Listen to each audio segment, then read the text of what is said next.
Here we are then. It's Spa. It is the GT4 European Series Race 2, and it's wet. Absolutely pouring down with rain now. During the course of the day, we have had showers, we've had torrential rain, we've had sunshine. The only thing we haven't really had is snow and sleet, to be truthful. But what we also do have is David Addison alongside me. And, well, this is going to, I'm tempted to say, liven things up a bit. It will change things slightly, won't it? It will, especially if you are in a big V8 Chevrolet Camaro, because traction's going to be at a premium, and if you're in something nimble like a Lotus or even one of the KTMs, yes, then you could well be in the pound seats here, because it's not just going to be about power, it's going to be about delivery of that power, and I think of the nimbleness of the cars as we get ready for what's going to be 50 minutes plus one lap. Cars making their way round to the grid now. It's a rolling start anyway, but then it will be a safety car start. So effectively, there's going to be, by the sound of it, one more formation lap just to give the drivers another opportunity to have a look at the track conditions, because the rain is coming down heavily and Spa can gather standing water quite easily, can't it? As we've seen during the course of the day. Now, I just wonder in these conditions whether they will, and with the fact that the start will be under the safety car, whether that will alter the race duration. I thought so. I would say not. I would say it still fits within the 50 minutes.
Ja, kurz bereit, du musst rein.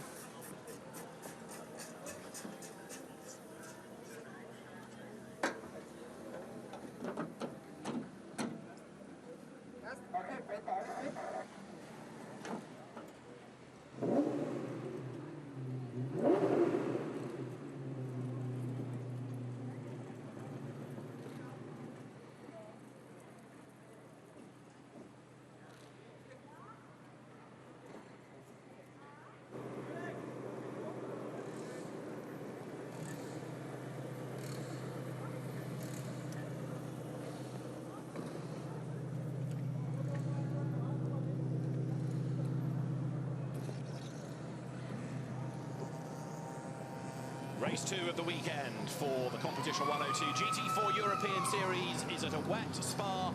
The sun is shining, the rain is still falling. They've changed onto wet tyres.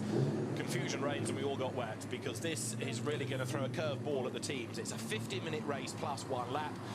As I say, in the sunshine, on a soaking wet circuit, last-minute adjustments are being made on the grid to put the cars onto the correct tyres and then change the setup accordingly for the wet conditions. But that could all well go to pot as the road dries out. David Addison and Dave Richardson in the dry, bedraggled teams on the grid. But this has all the makings, Dave, have been a pretty lively race. I think so, because as you quite rightly said, there was an absolute deluge as the cars came to the grid. But now the sun is beating down as if you were on a beach in the Middle East instead of being in Belgium, where... I can't wait to see where this sentence goes. I don't know where it is going because I keep looking because Belgium, the marshal right at the front put the 15-second board up and there was a fit of panic across the grid as she then realised, I think, that she'd put the wrong board up and came back with the 1 minute. Right. So that kind of put me off my stroke a little bit.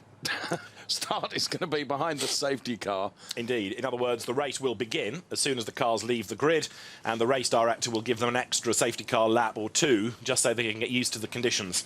The grid is based on what happened in Q2. It is the race 1 winner, Pavel Leftarov, who is on pole position. With the Lotus, there is the KTM lining up alongside in the hands of Daniel Uckermann.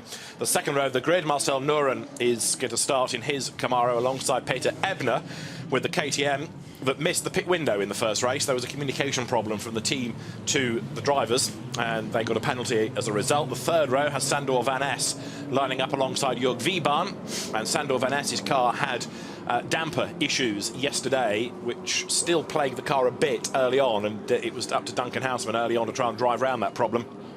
And so that's on the inside of the third row with Jörg Wiebahn in the blue. There it is, BMW for this weekend. His Aston Martin absolutely totaled in a spectacular crash at the Red Bull Ring last time out. So the race is on. It's a safety car start, not a rolling start, and therefore these laps count within the 50 minutes plus 1 lap duration. The grid is the race order, so to carry on through it in what is 7th place effectively is Rob Seber's BMW ahead of the similar car of Yorick Boersma. Then there is Jose Luis Tallemann ahead of Carsten Struber's Porsche. You get Wayne Schofield in the Chevron next, alongside, or ahead of as it now is, with the cars moving. David Patterson's Ginetta. Dietmar Lackinger is next. And having missed the qualifying session for this race because of a differential problem, Prince Bernhard van Oranje is at the back of the grid in the number 1 Ecris Motorsport BMW that he shares with Ricardo van der Ende, which led race 1 and got a drive-through for a jump start. Yes. So, cars behind the safety car then. The race has effectively started, but starts behind the safety car. And, well, you can see now there's a lot of standing water on the track from that deluge of just a few moments ago. But perhaps one thing that we've learned about Spa over the course of the number of races that we've done here today is that, you know, actually, pretty soon the track does dry out. And now we're seeing more sunshine than we've seen all day long. You know, it stopped raining, hasn't it? But there is the starting order, as David has just been through, up there on screen for you. And I just wonder that, you know, they've all put those, well, I suspect they've all put wet weather tyres on. I can't imagine anybody would want to gamble because there's enough standing water to make it too treacherous otherwise. We understand it should only be 1 lap under the safety car. Conditions not too bad. So they will indeed, the safety car will be in this lap. We will be ready to go this time around. And there, everybody expectantly waiting in the sunshine. You look at that shot, you wonder what all the fuss is about. There you can see little rivulets across the road, but we'll go racing this time around then. So Leftarov, who did an absolutely storming job in the first race to come through and take the win in the Lotus, he's the man on pole position. What the big bangers, so to speak, like the Camaros, like the BMWs, the Porsche need is for the road to dry out, because in the wet they're really going to struggle. Yes. As you said earlier, it's the nimbleness, isn't it, of the other cars that will be advantaged in these conditions. So safety car in this lap. Leftarov then, who was so supreme in race 1 earlier today. GT4 European Series, this is the race 2 then of the weekend here at Spa-Francorchamps.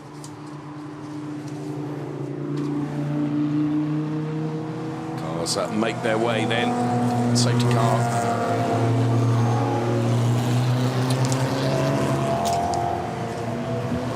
Heading up towards the bus stop. Safety car quickens its pace, and Lefterov is the man then who will control them up towards the line, but he's got Daniel Uckerman with him at the front of the grid. Uckerman is no slouch and has had a race win this year. Marcel Nuren goes from third on the grid in the first of the big Chevrolets, the Camaros. But spray is going to be a factor, and have a look as well. You'll see some of the cars steaming up, I suspect, with the condensation inside, a legacy of all of the rain. And also look from the back of the grid, Bernhard van Oranje. He will want to hand over to Ricardo van der Ende as soon as he can when you get to the pit window, which is between 20 and 30 minutes. 90 seconds for a pit stop, but if you're changing tyres, it's got to be 125 seconds, and I think it could be that the tyre change might well be called for when we get to the pit window, but we'll see how quickly the track dries. It's not that windy, but it is a hot sun that's now burnt through. So let's go racing, because this is the end of lap number 1. We are about to get green flags waved, and the race will be live proper, as it were. Here we go. And straight away, Uckerman gets onto his toes, pulls up level with Lefterov on the run up towards La Source. The Lotus on the inside, the KTM on the outside, they almost rub. Uckerman gets his nose in front, turns through the hairpin ahead, on the wrong line, over the curb, gets it sideways. Good control. Managed to avoid the Camaro, didn't he, as they head off downhill.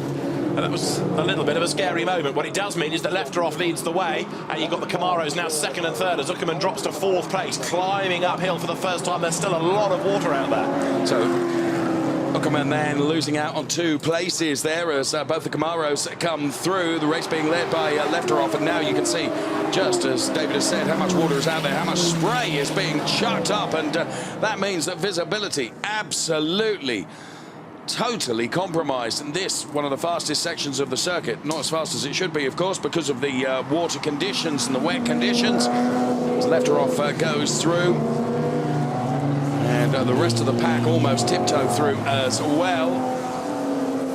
2 Camaros taking advantage of the fact that Uckerman ran very, very wide. Did well to control it once again, but it is Lefterov that leads. And then Marcel Nuren running in 2nd spot. 3rd is Sandor Van Es, and Uckerman has dropped back into 4th, but the BMW's nowhere to be found at the moment, are they? In 5th place, as they head downhill, it is the KTM in the hands of Peter Ebner, the sister car to that of Daniel Uckerman. But up front then, as they work their way into Pouhon, it is, for the moment at least, Pavel Lefterov, who is trying to get away, but the Camaro staying with him there as they work their way through that left-hander. May I say, that's a bit surprising, isn't it? Because we were only saying that the nimbleness, perhaps, as the Camaro just gets the back end stepping out a little bit there, absolutely pushing it, isn't he? He is. I just wonder whether it's all down to a big grunty engine and the amount of torque, because with that you can let the torque do some of the hard work. But Marcel Nuren is a pretty experienced driver as well. He's been around a long, long time in Dutch racing, Dutch touring cars, Dutch GT, for example. And he definitely is going with the leader and is definitely bringing down the gap. So the Camaro hooks a wheel onto the curb, but Nuren will be with him by the end of the lap. I think you're right. So Pavel Lefterov then, who has not been able to make his escape at the front of the pack here because he has that chasing Camaro. Right, his rearview mirror absolutely full of that. Well, full of that and spray. The spray being chucked up by Pavel Lefterov, which is the big advantage Pavel has at the moment, and that's visibility, isn't it? Exactly right, but of course he's the pioneer. He's finding the grip levels at every corner, but they are improving grip levels, which can, of course, trick the drivers because they feel, might be able to push a bit more and suddenly realise they can't. With the length of Spa, it's not necessarily consistent grip all the way around, and they paddle their way into the bus stop. Have a look at the second of the Camaros there, the red, white and blue car in 3rd place there, with Sandor Van Es sideways at the wheel of it, because that's going to be handed over to Duncan Houseman. If he can stay up there with the race leaders, that has got a very, very good chance of winning the race for sure. The 3 leaders covered by 2.1 seconds at the end of lap 1. They round La Source then in 4th place, but dropping back from the front row of the grid is Daniel Uckerman. In 5th place, it is the Peter Ebner driven KTM, and then 6th, getting better in this race than he was in race 1, is Jörg Wiebahn. Replay of the start in reverse. And now let's have a look the right direction, where you see Uckerman make that move up on the outside, but he couldn't stay on the line enough to get his nose in front, even though he braked late.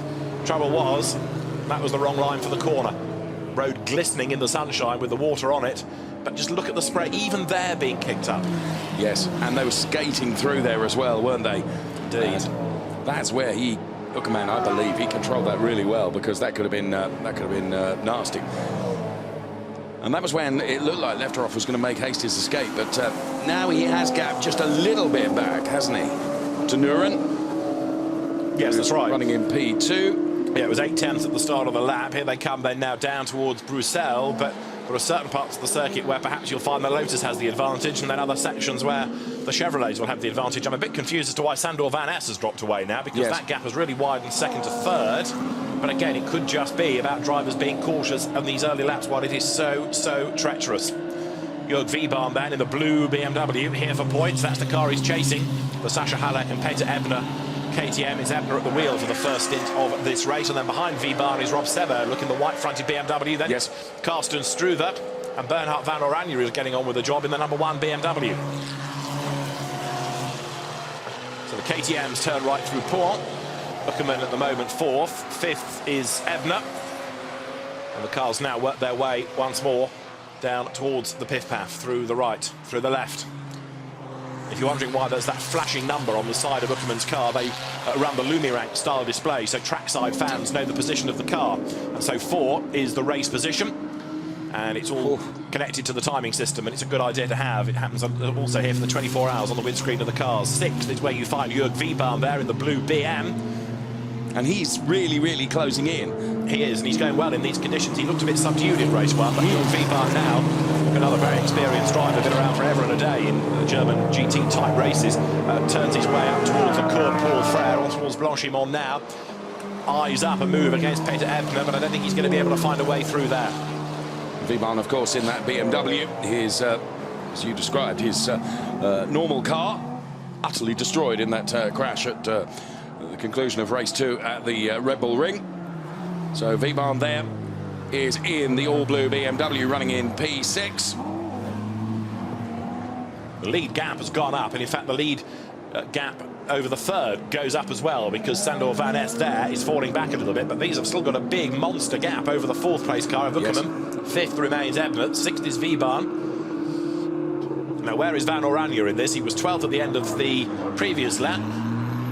Number 1 BMW, as Wiebahn gets it all wrong and runs out over the curb. Van Oranje is up into 11th place, 23.5 seconds away from the leader. He's giving Ricardo van der Ende a pretty big task, isn't he, here? Yes, he is. So Wiebahn then just crossing the brow now in that all-blue BMW, and through La Source he got it wrong, didn't he, and ran out wide, and that compromised him and has cost him some time. Absolutely, because now Rob Sever is closer, and there is Yorick Borsema in the BMW going up around the outside of Carsten Struve. Those two are going to be together as they work their way now up into Les Cons. We'll have a look. There is Wiebahn, there is Sever, and through the gloom the BMW goes ahead. So up 1 further place now goes Yorick Borsema. And there's the GT4 spec 911. I think that's a great looking car there. Yeah, you said that in the earlier race. Carsten Struve at the wheel of it. And then behind is the Sin in the hands of Jose Luis Talaman, the Bulgarian-designed, British-built, Chevrolet-powered green Sin. There it is.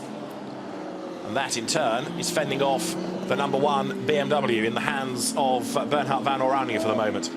Yes, the Acris Motorsport BMW that we can see there. P11, driver number 1. And as you say, he's going to leave a big task, isn't he, for Van der Ende, who will be taken over during the pit window. So Lefteroff leads with a margin of, well, last time around it was 1.367 seconds that he had. There is that Sin of the Sofia Car Motorsport of Jose Luis Talaman. Camaros are together. And that's Van Ness about to put a move on Marcel Nuren up on the inside of the Cours Paul Frère. Van Ness should be through, and he is through. So Sandor Van Ness now really getting on with the job. Yes. All of a sudden, that car looks like it's kind of woken up, doesn't it? Because it suddenly gobbles up the gap, takes the place, and starts to edge away. And that is a real danger as a race-winning car, that, as far as Lefteroff is concerned, because when you put Duncan Houseman in behind the wheel of it, it's absolutely going to fly. And Van Ness he's an experienced peddler as well. Rides the curbs there. Marcel Luren coming back at him. I think it's great to have these sorts of cars on track because they are charismatic cars. They make a great noise. Terribly American shape. No finesse necessarily. It's all about brute force, but it works. And over the timing line they come. The lead gap is 3.5 seconds. So certainly not yet, though, in a situation where you would think about putting slicks on. No, there's still much too much. And there's a replay of Van Ness lining him up. And that was, if I dare say, a relatively easy move.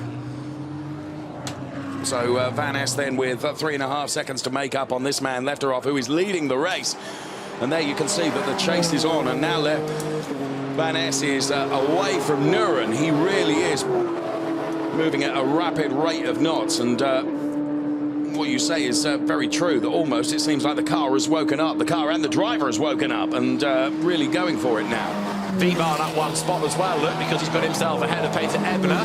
Good little BMW battle behind where Rob Sever and Yorick Boersma are getting themselves together. Uckerman surprises me because after he was all toey at the start, he's never been able to fight back, has he? And if he's not careful, he's going to find Wiebahn up behind him. Here, the BMs absolutely together. And Rob Sever, number 8, keeps Yorick Boersma at bay, but only just. Those two as one, pretty much. The Ecris car ahead of the MDM Motorsport car. There, look, in the hands of Yorick Boersma. Heads off downhill now, going in towards Bruxelles. Replay here of Wiebahn making that move against Peter Ebner up the inside, going into La Source. Short mat line, didn't he? Nicely, take a bit of four that, wheels up didn't the curve, blimey. But it works, and Wiebahn goes ahead. So we look back at the NMT Racing BMW M3 GT4. And this pair of BMWs then, running in 7th and 8th place at the moment. This is the second of the GT4 European Series races across this weekend. Only race on the Sunday, qualies on the Saturday. 2 50-minute plus 1 lap races. So there's lots of track time because there's also free practice on day 1 of the event. So in terms of bang for buck, it's good value. Getting a bit leery there was the number 12 BMW, the second of these two, Yorick Boersma's car, because he was up on the curb. I'm still getting worried about Bernhard van Oranje because he's down in 11th and he's 28.5 seconds off the race lead. That is too much for Van der Ende to bring back. So number 1, not making progress in these conditions, which in fairness are not ideal for the AM drivers. It's a real handful out there, sliding around. But of course Lefteroff, who's a soloist, will go race long, and he knows exactly what the car and conditions are going to be like from one lap to the next. It's hard for the second drivers to get on board and be straight on the pace. It's easier in this sense because it will be the pros that take over, not the AMs, as it was in race 1. As way over the curb there goes Rob Sever. The BMW dealer skips back onto the circuit, but is Yorick Boersma going to be able to come up and challenge him on the run to the bus stop? No, he's not. So the thing is, there was so much runoff, he didn't lose too much momentum, did he? By running wide, he was able to keep his foot in and didn't lose the momentum and was able to defend. Let's see as they run into La Source now. 3.5 seconds up the road is Lefteroff from Van Ness. And last lap times between the two virtually identical. Yeah, last time Van Ness was faster by 0.02 of a second, which is nothing at all, really, is it? Track limit warnings are now starting to come, and it is for Rob Sever. Yeah, and that's because I've been running wide out of Blanchimont, so you can understand why. Let's have a look and see how else we're getting on, because Van Oranje has gained another spot. He's up into 10th, but he's half a minute plus back now from the race leader. But look at the glorious sunshine, and then look at the spray hanging in the air. Extraordinary, isn't it? This is what makes life so hard for the drivers. They're always trying to work out what the conditions are going to do. And now Boersma comes up to the outside of Rob Sever and Lecombe. The BMWs are absolutely level, and Boersma's going to get squeezed a little bit. Do they lean on each other? No. Good, clean racing. That hard but fair. And Rob Sever comes out still ahead. He hangs on to his 7th place, therefore, as they go downhill. But crawling all over the back of him now is Yorick Boersma. down to Bruxelles. Have a look in the background as well. Carsten Struve is about to lose out to Prince Bernhard van Oranje because he's hunting him down as they work their way to Bruxelles. But in the meantime, Rob Sever is still somehow able to cover the effort of Yorick Boersma. Extraordinary, absolutely. Sticking his elbows out there, isn't he? As once again, an attack looms. Great little fight, isn't it? Absolutely. Two of those BMWs absolutely locked together in that fight then as it continues. Fight going on for what is effectively P7. Whoa. Very... Still very slippery out there, isn't it? It is, but funnily enough, because he drifted to the outside line where there was traction, actually, Boersma made good out of that, and he came across the line much closer than he was anticipating being, then had another slide because he was on the wrong line anyway, but he didn't actually come out too badly from that. The car suddenly gripped, and I think that surprised him a bit. So here they come, out of campus, up towards the Cours Paul Frere. And the BMWs growl on. Meantime, up the road, we're getting closer, are we not now, to the pit window opening, because that is less than a minute away now from happening. So Lefteroff has, well, he's increased the margin. As you can see on the left-hand side of your screen as we continue to watch this battle for P7 as they get side by side once again. And now, surely he's done enough. They are side by side, but no, once again, he's going to be denied, isn't he? So tippy-toey through the chicane still. Neither of them really had the right line, and at the moment that Boersma should have been able to capitalise, he found Sever sorting himself out in the way. We are, as I say now, imminent for the pit window opening. There's no chance, is there, that you would yet want to risk going onto slicks? No, you're right. Just as we continue to watch this, I was just mentioning that Lefteroff has increased the gap back to Van Ness. It's up to 4.8 seconds now. Indeed so.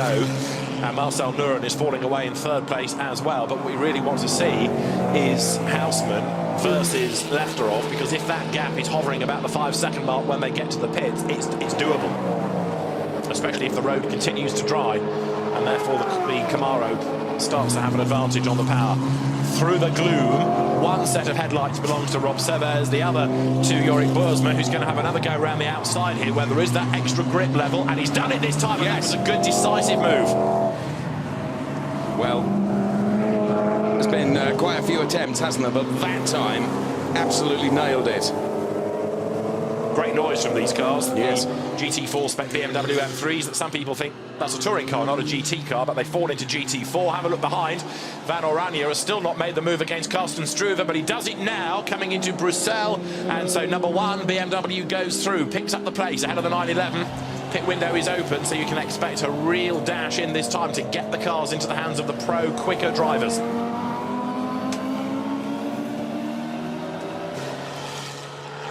We're on lap 7. We've got, as you can see, 29 minutes plus one lap of the race still to go, give or take. And very, very wide is Van Oranje. Is he about to run out of road?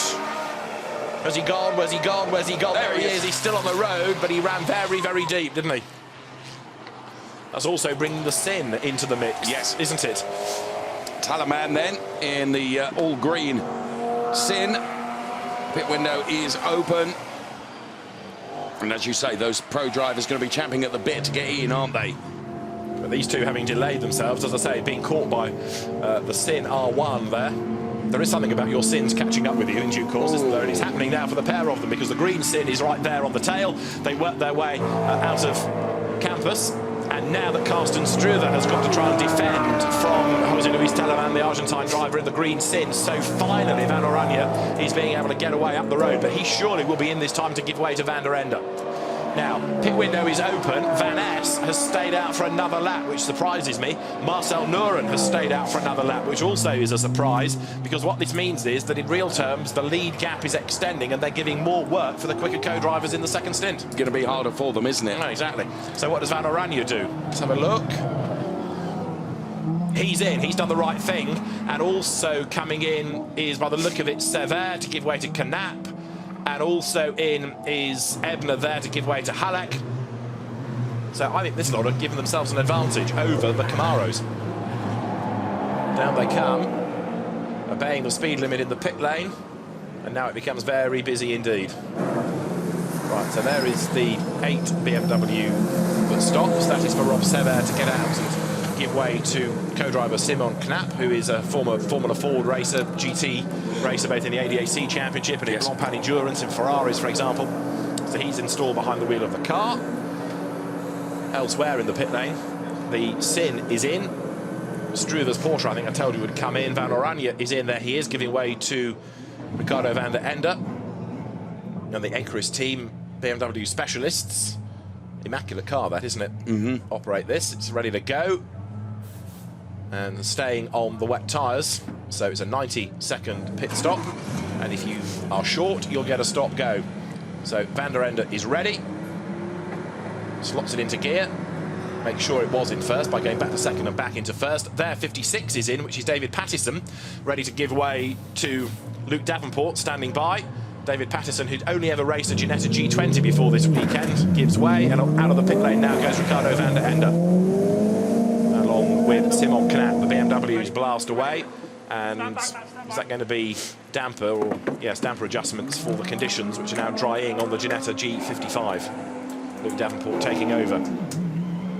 So there is the Sin of Talama making its way back out. Of course, just one driver in that car, so no driver change there. The team casts out its Sin, yes. Yes. Joke number 42. Right. So we await the Ginetta rejoining, and it's Luke Davenport that is in the driving seat now. It fires back into life. There is our race leader, left her off then in that car number 6. Now, is he... No, he's staying out. Now, Lefteroff is another one of those that's a solo driver. So no driver change for Lefteroff. Now, what about Van Ness? Away he goes, but now a lap down. Luke Davenport will get the lap back, of course, on the pit stop. Certainly one of the Camaros is in. But that was, I think, Marcel Nuren. Let's just check in a moment as whichever car breaks the timing line. It's Marcel Nuren who is in. Right. So Van Ness stays out there. Which still surprises me. Now, Nuren to give way to Jelle Bielen. 19 seconds the margin as he comes over the timing line. But don't forget, he crosses the timing line in the pit lane, so he's lost time by going slowly at that point, so it becomes an elongated gap. But the gap from, well, Lefteroff was continuing to increase that margin back to P2, which... Now that's interesting. So another set of wets, I thought. Seat being adjusted there, look, for Jelle Bielen.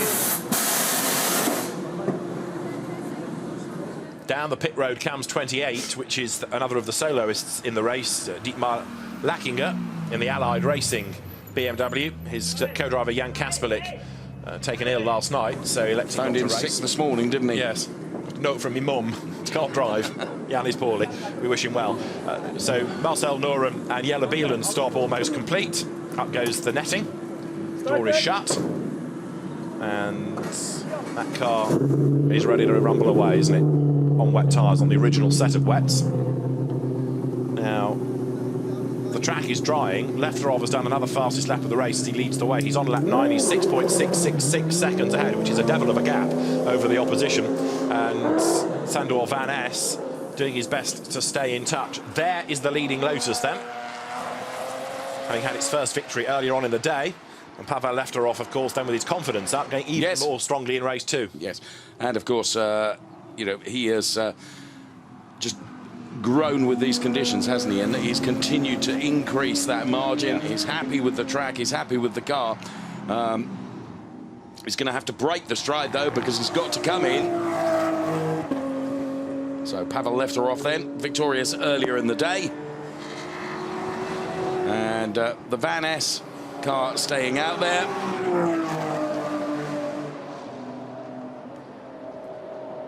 But it's all now dependent on Duncan Houseman. And I would have thought that Van Ness has compromised them by staying out as long as he has. I understand that if you're the AM and you're paying, you want as much track time, but in these conditions... That? Exactly. Lefteroff's in this time anyway, so... The the last thing they need is to keep Van Ness out for even longer with his slower lap times. But we'll see how long he's going to remain out there for. I would have, as I say, brought him in by now, but we'll see what the team elects to do. Lefteroff comes down the pit road then. Van Ness as well. And the Camaro in behind. Just saw through the pit wall. You're right. Yeah, breaks the timing beam now. So in pit. And the gap was up to 9 seconds by the end of that lap, which was much increased. So the pressure is on Duncan Houseman. He's going to have to really storm like never before, but he is quicker than Van Ness. There is the Camaro arriving now. Again, look, they've got a spare set of tyres ready just in case those wets are overheating and they need a new, fresher set of wet tyres to go on. And I can hear they are changing. I can hear the air guns going. Yes. We cut away from it to have a look at Tutheran, which is the 69 now Yellow Beelan driven car. Growls its way up round campus, and there, look, a set of wets going on. Now, if you change tyres, your pit stop becomes a 125-second stop, not 90. So the car will be even further back. So Houseman will have even more work to do. But on better tyres. Yes. So it's a trade-off. Yes. And presumably both he and the team feel that that is going to be a significant enough advantage for them to have to do it. You'd have thought so. And then equally, perhaps with the margin and the gap that Lefteroff was increasing, perhaps those tyres were, you know, past their best. Interesting, isn't it? So it's a longer stop if you elect to change tyres. And the car has to sit there and wait and wait and wait and wait. Now is Lefteroff still in the pits. There over the line is Yellow Beelan, who goes through now. And the Lotus is still there, I think. Now is the Lotus changing tyres as well. Let's see. There goes... The Lotus is now leaving. Right, now where's the other Chevrolet? That's gone, hasn't it?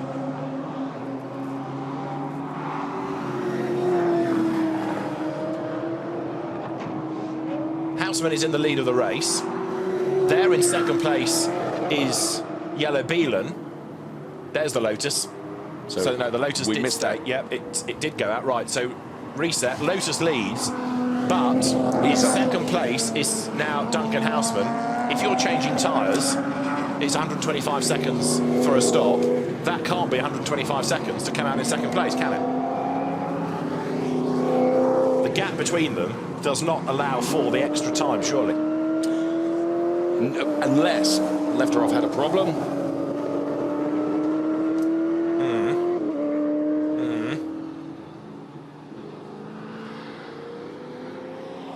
I mean, yeah, you're right. Looking at it, it shouldn't be the way it is in terms of the margin between Lefteroff and Houseman, but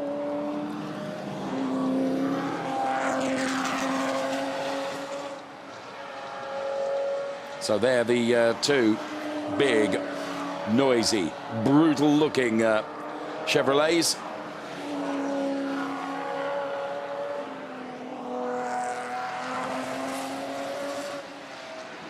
Now, a 1-second stop-go penalty has been given to the Boersma BMW for a pit stop violation.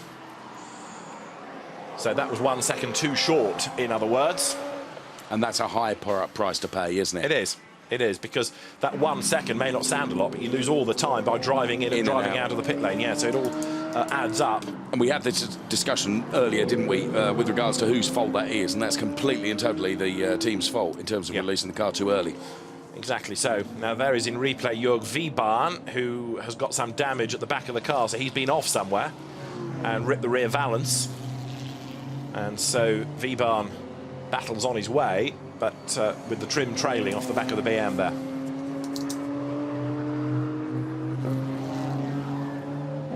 So there's the leader, there's Lefteroff. And we've still not really got to the bottom of this, have we?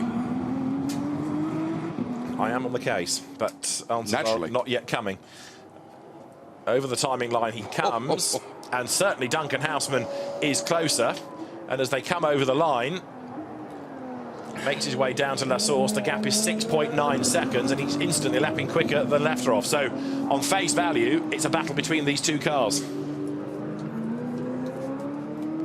6.9 seconds is the starting point, but Houseman is quicker. So the gap should come down and down and down. Lefteroff's last lap time of 4:14.813. Houseman of 4:12.316. So, all we can conclude is that Houseman didn't spend the right amount of time in the pits, as a battle here between Van der Ende and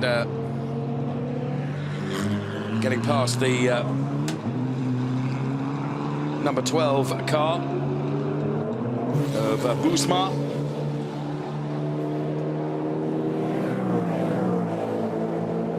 As we speak, trying to work to find out exactly what has happened between Lefteroff and... did we actually see the tyres being changed on Houseman's car? You could certainly hear the air guns, and we certainly saw, because we cut away to the other Camaro, we certainly saw a mechanic checking the central nut, didn't we, on the left rear corner. But the officials are double checking, and more news when we get it, if there is news to give. So let's for the moment just look at the race order. It's Lefterov in the lead. In second place is Duncan Houseman. In third place is Jelle Bielan. The graphic they're showing you the start driver. Fourth is Ukkerman. Fifth is Wiebahn. Sixth is Halleck. In seventh place is Van der Ende. In eighth place now is Tristan Boersma. And then in ninth place is Simon Knapp. And in 10th it is Thomas Krebs, who had a spin in the first race at the wheel of the 911 Porsche.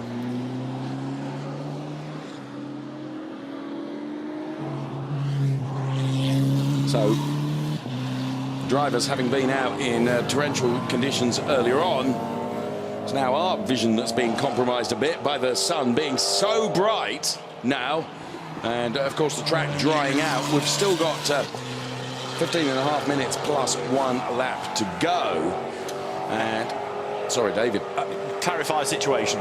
If you change from one type of tyre to a new set of the same, you can do it with 90 seconds. If you are changing from slicks to wets or wets to slicks, then it becomes 125 seconds, because the theory would be that everybody would need to do that, and that's when you have to equate to the solo the single nut against the 6. Because there are some cars have got, you know, and you've just explained that, some cars have got the single wheel nut, others have got multiple nuts, haven't they? Yeah. But if you're doing it as changing onto the same set, the same type, so wets to wets, slicks to slicks, you can do that within the 90 seconds. But the number of nuts remains the same. It does, but if you're changing because of the conditions, that's to try and get an advantage. If you're changing from one set to another of the same type, there's less of an advantage. Understood. And that's allowable under the 90 seconds. So we've had that clarified by race control. So that's, apologies for any confusion, that sorts it out. So in other words, Houseman's pit stop is legit. It's all good. It was done in the 90 seconds. He's got a new set of wets, and he is clawing in to the lead that Lefteroff has, because it's now down to, it's gone from 6.9, which was the margin, to 5.874. And it's going to come down even further, because the last lap of Lefterov was a second slower, so he's losing a second a lap. There are 14 minutes to go. It's nearly 3 minutes a lap, so 3s into 14 gives you 4, maybe 5 laps. A second delay. It's going to be close, but it is going to be close. It's going to be very, very tight at the end. It should just about happen. Here is our race leader then, Lefteroff, who is solo driver in the European GT4 series. And at the moment, he is leading. He's leading with a margin of 5.874 over Houseman. And now we have established that Houseman's pit stop was completely legit, and new wet weather tyres, or another set of wet weather tyres going on, because they were the same type of tyre. That was absolutely allowed. So now it is this chase between Houseman and Lefteroff for the race lead. Is there going to be enough time for Houseman to get on terms with Lefteroff? Lefteroff, of course, high on confidence, having taken the win this morning. Certainly knows the track inside out. Houseman, though, much more experienced driver out there, is going to take less time to get acclimatized with the track. We're already seeing the gap between the two of them come down significantly. We're talking about a huge chunk per lap, aren't we? We are, but Lefterov is waking up again. He knows he's under threat, because his first sector on this lap is the absolute best of the race, and so he was a 10th quicker. In the second sector, he has done a personal best and is 2 tenths quicker. So on this lap, he is responding, and Houseman has got his work cut out. Yes, you're right, the gap was coming down, but Lefterov has decided that he'd quite like 2 wins in a day here, and he's getting on with the job, and so 5.874 last time may well be greater this time. However, the last sector has got some fast bits which might play back into the hands of the Chevrolet. In any event, this would have been made easier if Van Ness had come in earlier. Definitely. Definitely. Lefterov over the line, looking for the wet part of the road as well now. 5.8, Dave said it was last time. 6.1 this lap through. Lefterov is responding, isn't he? And Houseman there is going to have to work his magic now, because the Chevrolet Camaro then is in second spot, but losing only 0.3, which over 7 kilometres ain't bad, but it is enough, of course, to give the advantage back to the Lotus. Now, was that a rogue lap? I think it was Lefterov speeding up, not Houseman being slow. I agree. And if Lefterov has got more pace in that car, then the Chevrolet is going to struggle. But you're absolutely right. Some of that margin was increased by Van Ness staying out for 2 laps longer than he perhaps needed to. So there is where the battle is. 2 very, very different lines down there. As you can see, there is Lefterov, who is our race leader. Here is Houseman then, who is making the chase at the moment. And in for a stop-go penalty now comes the Buisma BMW. And that... 1 second. Yeah, and that has been on the screens for many, many laps. But finally, the car comes in. Yeah, 1 second stop-go. But this is where you lose out. It's all of this, what you might call drive time. Yes. You lose down the pit lane. So Lefterov leads the way. He's done the fastest lap of the race. And down the pit road now goes the BMW number 12, through on the inside of La Source and back on track then. We are on lap number 13. We've got just under 11 minutes to go, plus 1 lap. And it is Lefterov by 6 seconds now from Houseman, with in 3rd place Jelle Bielen, starting to be caught a little bit by Daniel Uckermann, but Uckermann has got nearly 14 seconds to make up, and he's a second a lap quicker, and I can't see that happening myself. That's probably a big ask, isn't it?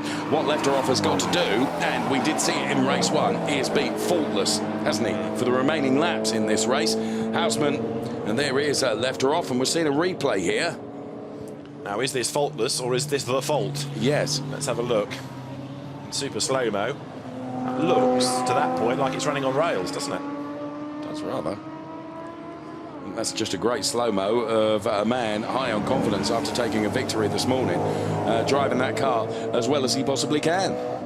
I'm still intrigued to see what tyre degradation we're going to get now, Dave, because the sun is very bright and very hot. Yes. The circuit is drying pretty quickly. Now, there is still some evidence of spray, but look at this section of the circuit. You've got to peer at the screen to really see much spray. Now, Lefterov is decent driver, no argument about that, but is he looking after the tyres in the same way that Houseman is? Does he need to look after the tyres in the same way that the Camaro might, with all of that weight?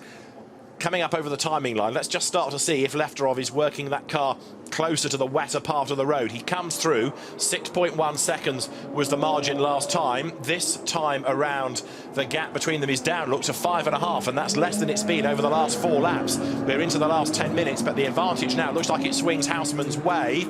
Gets it a bit wobbly going into La Source there, but he is bringing down the gap. He's just done the fastest lap of the race. I was going to tell you that Marcus Klutten's Chevron had been the quickest car on track, but not anymore. Houseman has just done the best lap, so now he is upping the pace. So the fight is on then, and there is our current race leader, Lefterov then. 5.5 seconds to the good of this car that powers its way now. It's Houseman in this Camaro. I have to say, Lefterov, David, definitely looks smoother and more controlled, and I think it's because Houseman is having to fight with what is a huge lump of metal, isn't it? It might be, but in theory, the track should be drying. I don't think it's as good here at Les Combes as it is in other parts of the circuit. And they're definitely looking after the tyres. It's Jelle Bielen, yes, way off the racing line there, and you can see he has found the water because the spray was generated. So now we are getting to the point where certainly these bigger, heavier cars are having to think about looking after the rubber. But last time around, as I say, the lead gap had come down. And on this lap, in the first sector, Lefterov has just pulled back 4/10 by doing another absolute best. So the Lotus, again, with its relative lack of weight, yes, is looking very strong indeed.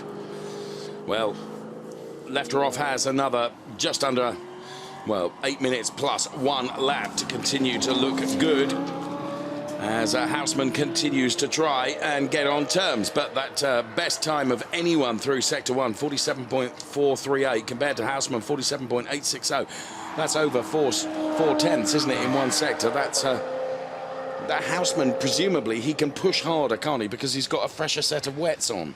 You would have thought so, certainly. But I think the relative lack of weight in the Lotus means that it's kinder on its tyres. Yes. So the advantage is a modest one. Yes, the Camaro's got better tyres, they're fresher, but there's still enough life left, seemingly, in the rubber on the Lotus for it to be an advantage slightly negated. Right. There is the other Chevrolet that runs third, the Camaro in the hands now of Jelle Bielen, a car that went well in the first race of the day. Coming up now, sideways towards the Coeur Paul Frère. But look at the dry patches on the road. I mean, that is discernibly dry, isn't it, now? And is being avoided. Yeah, exactly. He goes straight to the wet. Absolutely being avoided by that car as it searches out the wetter patches of the circuit, just to keep those tyres in a cooler range. That's right. Finds the wet part of the road, finds the patches that will keep the tyres cool. And lower down the order, Marcus Clutton in the Chevron. He's in last place, but he's doing exceptional sector times. I'm just wondering whether they've even put that car on slicks. That would be too bold, wouldn't it? But he's absolutely flying. Now, over the timing line will go the race leader, will go the second-placed car, and at the end of that lap, the gap between the top two, which was 5.5 seconds, is up to 6.8 again, which virtually takes you back to where we started. Yes, which was 6.9. Indeed so. And it's not Houseman going slower, it is Lefterov doing a personal best lap. There in fourth is Uckerman, Daniel Uckerman, turns through the hairpin. The KTM accelerates away down past the endurance pits, down towards La Source this time. 5.5 minutes remain, plus 1 lap, and the gap between Lefterov and Houseman over the last 3-4 laps has really just seesawed, hasn't it? And yeah, it has, yeah. Is it Houseman? Is it Lefterov? I tend to think that Lefterov knows he's got some capacity. And as soon as the gap begins to be brought down a little bit, Lefterov just ups his game. Yeah, I mean, in fairness to Houseman, he's doing his best, but he started with a bigger gap than he really needed. And the track conditions are not ideal because of all that power, and it's difficult to apply it in certain parts. There you've got the Jörg Wiebahn versus Sascha Halek battle, and then behind is Ricardo van der Ende. Look at the BMW that's all sideways, having taken over from Bernhard van Oranje. He's bringing the gap down. Van der Ende for 2 more places by the end is a real possibility, though, here. Yeah, it is, particularly as he's the best lap, 2:58.47 on lap 14 from him. Last time around, you're quite right, yeah. So the BMW is charging on. And because Wiebahn is defending now from Halek, they're going to get themselves together in a moment, aren't they? That will play right into the hands of van der Ende, who, along with Houseman, is probably one of the 2 top drivers in the race, in fairness. So downhill they come into Pouin through the long, long left. You turn, you're going downhill all the while as well. But the car's drifting. And Halek is giving Wiebahn a tough time. Yes, comes up to the outside now as they approach the pit path. Are they going to lean on each other? Outside line gives you more traction, and Sascha Halek will go through. That was a very good move indeed, and Wiebahn almost touches him, runs wide, gets sideways, has to sort himself out, and as he does so, right onto his tail comes van der Ende, but Sascha Halek, who's raced in the Blancpain Sprint Series, among other things, for example, is able now to get away. The fastest man on the circuit again has become Marcus Clutton in the Chevron. It's in last place, but it is lapping in the 2:49s, and everybody else is 2:50 or slower. BMWs absolutely side by side. Here they come now. Round the outside goes van der Ende. He's going to get this place. 2 wheels onto the green bit, but he's done it. He's gone round the outside. That was bold, that was brave, but it works for him. And so now up into the top 6 goes van der Ende. So just looking at that best lap time from the Chevron, and whilst I disagreed with you initially with Marcus Clutton, you know, do you really think that the lap time is sufficiently different that he could have chosen for a different set of tyres? I don't think so. I don't think it's enough, is it? It's hard to know, because my only way of working it out is to look at how much time the car has lost and work out if it was a 125-second stop. And I confess I wasn't paying enough attention to Wayne Schofield in the first stint. Marcus Clutton is very quick, and again, what you've got there is a car a bit like the Lotus. It's small and nimble. Yeah. It may well be on the wet still, but Clutton has just got a car that's very, very well suited. He's bringing the neck out. Absolutely. You know, it is a quick car, and it's well run by Redline. V-Barn there was just very, very sideways. I mean, you know, track conditions, although the sun is beating down and a dry line is beginning to develop, and you can see that, and all those cars are diving into where the water is still laying, just to cool those tyres, to try and protect them for the remaining 2 minutes plus 1 lap. Van der Ende will get past Halleck before the end is a prediction, so the BMW, I would say, is going to get 5th. There you can see how much drier it has become. Yeah. And that has largely been the worst part of the circuit for weather. It's the highest point on the lap. Yes. And that's where you've had all the really grotty weather all day. And now it's discernibly drier up there. There's the line, look, they cut across the road. And what Van der Ende is doing, he's kind of taking the line, but just slightly out of kilter. So he's in the right part of the track, but he's on the wetter element of it. Yes. And that shows the experience of the man. He's been racing since the late 1990s. Sasha Halleck is a relative newcomer and came out of the BMW Challenge. Then he drove in the Alpine Pokal, the long-distance Alpine Series, and there had a spell for Lamborghini in the Blancpain Sprint Series. Wasn't, in fairness, one of the real stars, but the experience stood him in good stead, and he's going to have to call upon that now in order to keep at bay the #1 BMW. Here's the leader, though. With 8.5 seconds to the good now. That's game over. Whoa! Unless he does silly things like that. He held it, but Pavel Lefterov had to lift off as he came through the chicane to get it all sorted out. Again, look at that. He knows what he's doing. He goes for the wet part of the road. Yes. Remember, this is somebody with limited racing experience, but the mental capacity is good. He knows exactly what he ought to be doing to look after the tyres. There is Duncan Houseman pressing on behind him. The gap has gone up now to 9.9 seconds, so it is game over. We've got this lap and 1 more to go. But Lefterov is going to be the first man to do the double all year. I think you're right. Unless he makes a mistake or does something foolish. We saw him very sideways through that bus stop chicane, but he did control it beautifully. And he has got the time in hand. So there in P2 is the Houseman car then. Despite best efforts, it was always going to be a big ask, wasn't it? But I'll tell you what is happening. Yes. Jelle Bielen, who is in 3rd place, was 3 seconds quicker last time than Houseman. Ooh. And 2 seconds quicker than the leader. And so the 3rd place Camaro suddenly is closing on the 2nd place Camaro. But, again, he's going to run out of laps unless Houseman's got a problem. So Lefterov is looking good, but the Camaros, as I say, 2nd and 3rd, are getting a bit closer to one another now. Interesting. So there, left-hand side of your screen is the order. There is the race leader right in the center of your screen now. Lefterov then, again, being very, very sensible, going to the wetter part of the circuit to try and keep those tyres within the range. Pavel Lefterov then, who came into this race, having secured the victory earlier today, which, of course, gives him a huge confidence boost. He's happy with the track, he's happy with the car, absolutely everything suiting him. So there is Pavel Lefterov. The car sounds great. It's smaller, it's more nimble, it's not as earthy, if you like, as the big Chevy Camaro, but it's well run as well, Dave. I mean, this is a team that is relatively new to the championship. It's a driver that's new to the series as well, but it doesn't give the impression of being some amateur outfit that's out of its depth. Far from it. You know, it is here and doing a very, very good job, and it's the kind of team that the sport needs. It's from a different geographical area. It's running a car well. It's bringing another new driver into the sport and doing a good job. And everything here ticks boxes, doesn't it? And we just saw a classic example there of Pavel Lefterov looking for where the damp patches on the circuit are.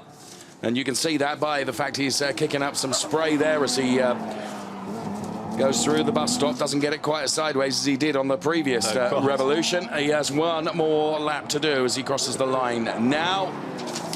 And this will be Pavel Lefterov's final lap. And he's, well, barring disaster, going to make it 2 out of 2, David. It's his day of days, isn't it? I mean, he's just dominated the 2 races He has not put really a wheel wrong. One slide, I think, is all that we've been able to pinpoint by way of a slight error. And once again, he knows exactly that he has to aim for the wet part of the road, but he looks in his mirrors and he sees nobody. The gap is up to 10 seconds over the Camaros, and to take on and wipe the floor with a Houseman or a Van der Ende, you've got to be good. Yes. And Lefterov, I have to say, is hugely, hugely impressive here. I hope somebody finds him a drive for the 24 hours next month, because he'd be an asset to the team. Yeah. Looks good. Looks very, very strong indeed. So it's the last lap, and this, a part of the circuit that on the opening laps was shrouded in spray and gloom, now look bathed in sunshine. Extraordinary, isn't it? Well, Spa weather is always an unknown factor to throw into any race, isn't it? And we've certainly seen that as the team prepare to welcome home their driver, who will make it 2 out of 2. And with David alongside me doing his level best recruitment job for him for the 24-hour race, there's no doubt about it. He really has proved himself this weekend, hasn't he? Yeah, and so's the team as well. I mean, I hope this is a team that expands and can move into perhaps the ADAC Championship, the GT Masters, or into one of the international series, because it really has done a very impressive job. The car then run by the ASC Bolavto Racing team, the Evora GT4 for the Bulgarian driver, Pavel Lefterov, who came out of karting into GT4 this year and looks like he belongs here, absolutely no question. So turning his way down through the piff-paff, through the rights and through the left. He's got half a lap to go, and a very well-deserved victory is heading his way. So Pavel Lefterov then, who was utterly delighted with his victory. You'll recall from the images we saw this morning when he took that win, and is about to make it 2 out of 2 here at Spa-Francorchamps, then the European Series of the GT4. And Pavel Lefterov now again, just absolutely smooth and precise through the turns. Hasn't, with the exception of one slide, hasn't put a foot wrong or a wheel wrong. It's the bus stop chicane to go. The checkered flag is at the ready. Lotus will conquer Spa. Bulgaria conquers Spa. Pavel Lefterov makes it 2 wins from 2 races in the Competition 102 GT4 European Series. And he doesn't just win, he wins both races, and he has kicked butt in both, because it is a big, big gap over the experienced Duncan Houseman, whose Camaro just hangs on to second ahead of the team car in the hands of Jelle Bielen. He kicked big butt too. Did indeed, because there are some very good scalps there that he's managed to claim over the course of those 2 races. Cracking job done by Lefterov and by the team that there can celebrate once more. And it's good to have the Lotus name winning in international sports car racing once more as well. Now, what's going on behind is that for 4th place, it is Daniel Uckerman ahead of the Ebner Halleck KTM, and 6th is Van der Ende. My prediction of him getting 5th was wrong by 1.5 seconds. Apologies. Okay, here's Wiebahn then. He's going to take P7, and it should be Knapp that takes P8. So sure enough, Wiebahn does cross the line to take P7. What a race for Pavel Lefterov. He'll remember this weekend for a long time. And I think the opposition will as well, because they perhaps weren't expecting anything like this to come from the Bulgarian driver, but he has really been massively impressive, celebrating by weaving his way up towards the line. That was very aggressive weaving as well. It was. Sure, in your encyclopedia, you'll know somewhere somebody that put it round the wrong way whilst trying to do that weaving didn't ever make it to the checkered flag. Surely. I can't offer you weaving, but I can offer you Bjorn Verdheim at Monaco when he was about to win the Formula 3000 race, and he was so delighted with his victory that he slowed down so early, he was mugged on the line and lost the race. So, slow-mos of P3. Duncan Houseman and Samuel Van Es, then P2 for V8 Racing in that big Chevy Camaro. And P1 going the way once again of the ASC Bolavto Racing driver Pavel Lefterov. 2 out of 2 this weekend. Absolutely fantastic. So being congratulated down there.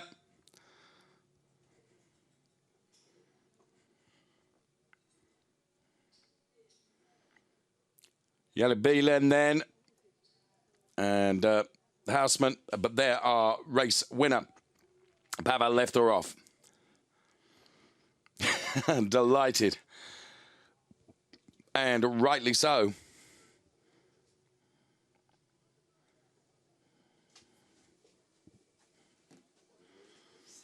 The best bit was the checkered flag.